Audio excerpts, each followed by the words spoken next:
We're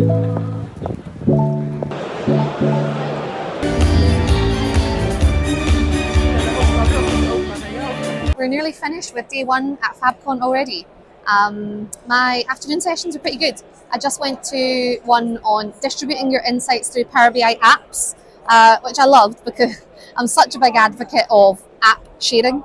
I feel like when we talk about access management, we get so lost in workspace roles, and you end up seeing this sprawl of access of workspaces created constantly for new use cases, new viewership roles every time. And the Power BI product team there were just advocating for use of apps in order to set up your audiences. They talked through the differences between workspace apps and org apps. That's going to be really interesting to watch the development of that unfold. And I also seen someone ask a question about, wait, now I have to configure all the access all the way down, and they talked about what's coming there. And I wrote a blog on this really recently about shared cloud connections. So it's really cool to see the stuff that we're seeing on a day-to-day with our clients filter out into these sessions and the questions that are being asked. And excited to get to the DataViz World Championships at 5 o'clock. Guys, it's the last session of the day for me. I'm at the Power BI World Championships.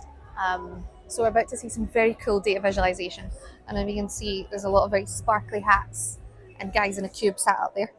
So I'm really excited to see what the best Europe has to offer in DataViz looks like. With the slices above. So when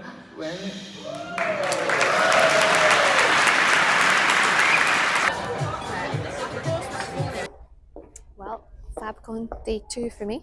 I'm just about to get the tube in Vienna off to the conference centre. Really excited to go to the Women in Data lunch today. That's probably going to be my highlight. Fabric. And you can see here in our tenant, we need to do more. We need to do a better job. And I can see here, finance is doing 70%, HR is 50%. We need to do more, we need to have a conversation. But I know Ben, and he's a good guy, and we've worked with him for a long time, he's doing the right things. But I'm gonna check. I'm gonna see, what did Ben do in his workspace? And we can see he's at 50% better, not the 90% target we want him to be, but we can even check at individual items. Are they doing the right things? The thing here also is you can set up a policy to say sensitivity labels are mandatory, so you don't even have to have that conversation. You can enforce it for the whole tent. So I'm just coming out of my morning sessions at day 2 of FabCon. I went to a great session there from the Power BI team on Chat with Your Data and Copilot. They were talking about, I think one of the key things that stuck with me there is the use of Fabric Copilot capacities. I feel like that's something really underutilized in a minute. We're kind of just getting a lot of clients set up with their Fabric capacities, and I think that we're working out really where that all goes, which workspaces need which capacities, how many capacities do people need. And I think something that we just need to get a little bit more push on is helping our clients understand when they do want a dedicated Copilot capacity. Oh, I've just bumped into David. So I'm just coming back from the Women in Data lunch, which was so nice. If you know me, Active Frame, you'll know my team is very female. The Microsoft BI team is accidentally 80% female. Not by design, it's just kind of happened to us, I guess, by choice.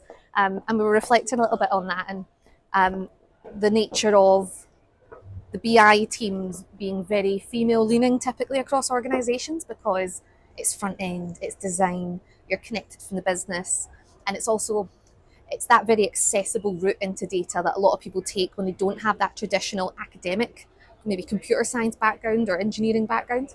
And so we were reflecting on that. I got the chance to ask a question of some of the Microsoft female leadership, including Kim Manis, Priya and Wangu and Ree, about how do I support all these fantastic, really high performing, high achieving women that I manage who are just constantly pushing themselves to make sure that they know when to keep pushing and when to start taking time for themselves again and get that balance back, especially with so many of the women that I manage being mums, quite young mums.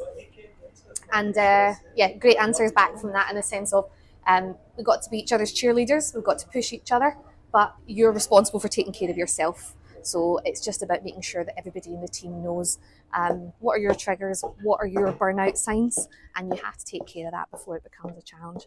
So I'm just really excited to take that back to the team. Loads of really great quotes and sound bites that I wrote down on my phone that I'm going to sit and reflect on.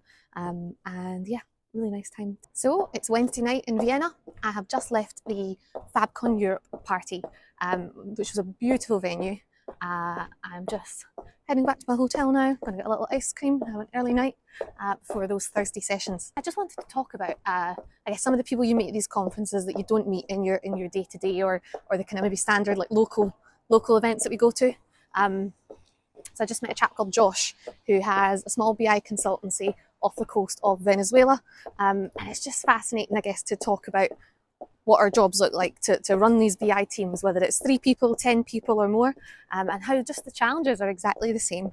You know, no matter what market you're operating in, the problems that our clients have are so common, and there's so much that we can learn from each other in how we fix them. And I guess that personal challenge of when you're someone who leans into a lot of different areas in the BI space, like you lean into that BI engineering and then modelling and then the AI and governance, business facing requirements gathering. How do you then train that into your teams? Do you expect them to do it all? Do you get people to develop specialisms? And it's also that challenge of when you stop becoming the person who does everything and you start to have to relinquish that control and share workload with your teams. It's a really hard transition to make.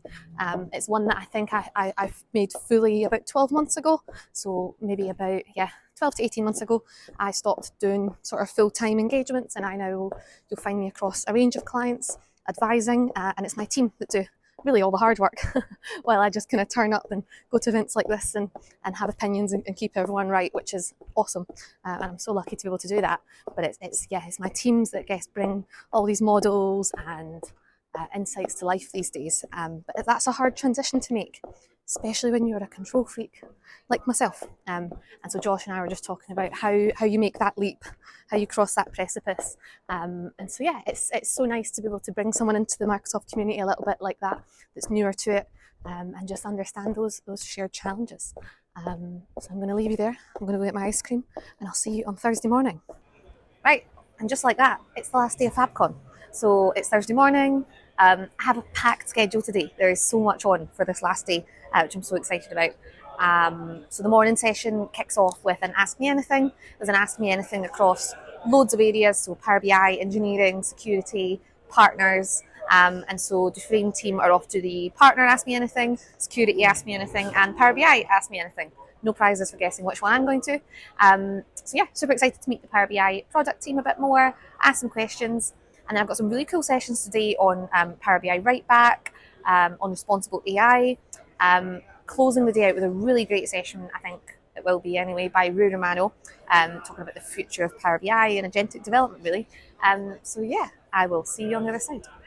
But you can make it really complex if you want to add 25 different inputs spread out over 4 different input pages with conditional logic. There's lots of different things, the Ask Me Anythings, and also the Ask the Expert style. It's really good to pop over and go and see.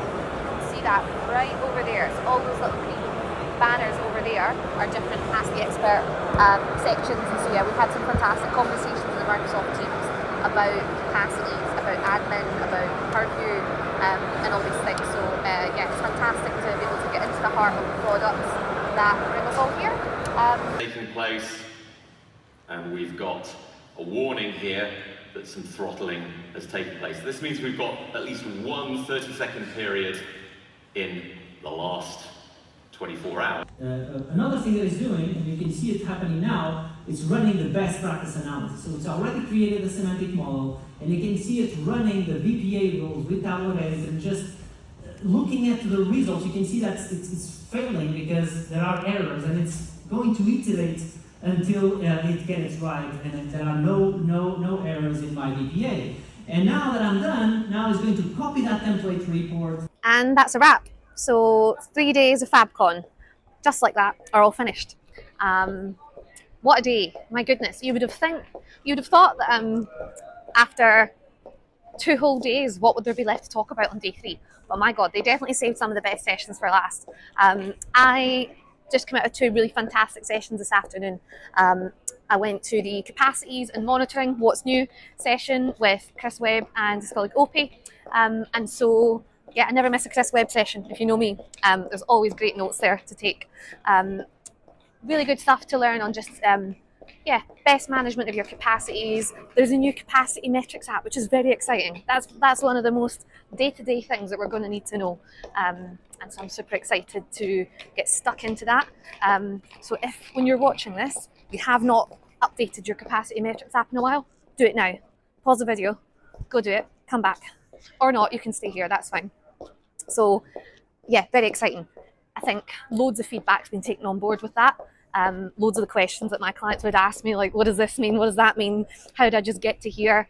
And I think as well, just seeing an app like that live demoed is so important to cross-filter when you use it. It's so important to drill down.